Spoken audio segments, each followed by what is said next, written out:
बबलू हाथी सुबह सवेरे अकेले वन में टहलने के लिए निकला। वह अपनी ही धुन में चला जा रहा था। लगता था उसके दिमाग में कोई उलझन है जिसे वह सुलझाने की कोशिश कर रहा था। सड़क पर आगे बढ़ते ही उसके सामने चीकू खरगोश भागा। बबलू का पैर उसके ऊपर पड़ने ही वाला था कि चीकू जोर से चिल्लाया। उसकी आवाज सुनकर बबलू ने अपना पैर पीछे खींच लिया। कहाँ खोए हो बबलू भाई? कहीं नहीं, बस कुछ ऐसे ही सोच रहा था। किस बारे में? तुम जानकर क्या करोगे? शायद मैं तुम्हारी कुछ मदद कर सकूं। तुम तो जानते हो आजकल वन में कितनी चोरियां हो रही हैं और चोर का कोई अता पता ही नहीं है। इस बात को लेकर वन के सारे प्राणी चिंतित थे। वे वहाँ खुद को सुरक्षित महसूस नहीं कर रहे थे। अरे चीकू भाई, हम मजबूर हैं। हम चोर को पकड़ ही नहीं पा रहे हैं। वह बहुत चालाक है और अपने काम को बड़ी कुशलता से अंजाम दे रहा है। कहीं कोई सबूत ही नहीं छोड़ रहा। हमारे राजा इस बात को लेकर बहुत चिंतित हैं। यही कारण है कि हम सब इस बारे में सोच रहे हैं। अब तुम मेरी इसमें क्या मदद कर सकते हो? मैं कुछ सोचता हूँ, हो सकता है मुझे कोई उपाय सूझ जाए। प्रयास करने में कोई हर्ज तो नहीं है। तुम ठीक कहते हो चीकू, लेकिन वन के गुप्तचर भी अभी तक इसका कोई हल नहीं निकाल सके। इतना कहकर वे चुप हो गए। बबलू की बातों ने चीकू को सोचने के लिए मजबूर कर दिया। चीकू को उदास देखकर बबलू बोला, तुम अपना मन छोटा मत करो। मुझे अच्छा लगा कि तुमने मेरी परेशानी को समझा। कभी मैं भी इस वन के लिए गुप्तचर का काम करता था। एक बार मेरी टांग टूट जाने से मेरे अंदर फुर्ती नहीं रही। तब से मैंने यह काम छोड़ दिया।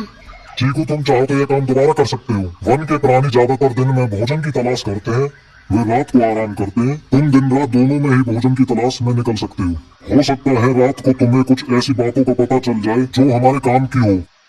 हाँ बबलू, तुम ठीक कहते हो। मैं आज रात को वन में घूम कर इस बात का पता करने की कोशिश करता हूँ। थोड़ी देर बातें करके चीकू अपने बिल की ओर बढ़ गया और बबलू अपने रास्ते चला गया। चीकू के दिमाग में अभी तक बबलू की कई बातें घूम रही थी। उसे समझ नहीं आ रहा था वह बबलू की मदद कैसे करे।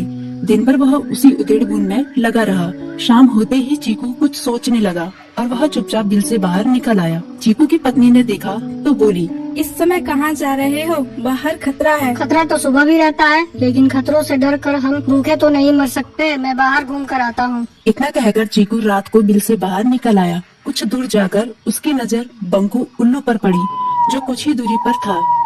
वह पेड़ की डाल पर बैठा अपनी गर्दन चारों तरफ घुमा रहा था। वह तेजी से पेड़ की एक डाल से दूसरी डाल पर उड़ रहा था। बंकू की नजर उस पर नहीं पड़ी थी। कुछ सोचकर चीकू पेड़ के पीछे से बाहर निकलकर थोड़ी खुली जगह पर आ गया और वहाँ से बंकू उल्लू को देखने लगा।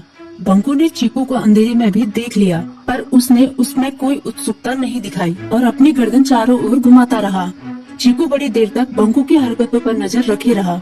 वह थोड़ी देर तक खुले मैदान में खड़ा रहा, पर बंकू ने उसे देखकर भी अनदेखा कर दिया।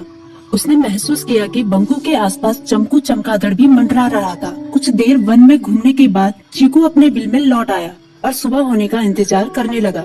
अगली सुबह बबलू उसी रास्ते में जा रहा था।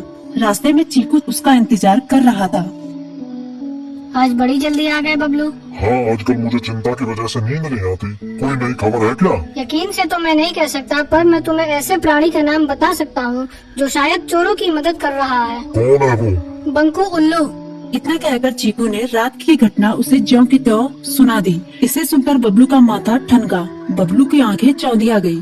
तुम ठीक कह रहे हो। मुझे आज रात बंकू और चमकू पर नजर रखनी होगी। इतना कहकर वे दोनों अपने अपने रास्ते चले गए।